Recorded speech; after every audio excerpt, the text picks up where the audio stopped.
God uses torment and pain to teach us valuable lessons. That's hard for me to accept. When Christians tell me that, it's hard for me to accept. I'm Buddhist, and I used to be a minister. I used to be Christian. And there was so many things that just wasn't sitting right with me for the years I was a minister. I started off singing in the choir at church and going to church every Sunday, going to Bible study, going to revival, going to wherever as a teenager. And then as I got older, I started ministering, and I started realizing that it was just too many flawed things about me for me to even be walking around talking about ministering. So as I've gotten older and I see a lot of people that I believe are innocent going through some of the worst things in the world, I always say to myself, like, why would God let bad things happen to good people? And so a lot of Christians tell me, you know, God teaches us lessons through torment and pain.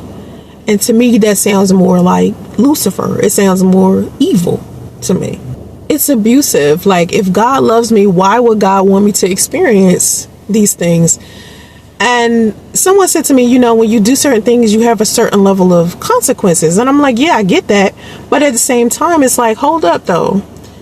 Sometimes what we experience or whatever the consequences is, it doesn't match the crime to me. It's like some things aren't that bad. So why would the consequences be as bad as they are? I just don't get that. And it's one thing that I can't accept. I love God, and I refuse to believe that all of the negative things that happen in my life is God's will.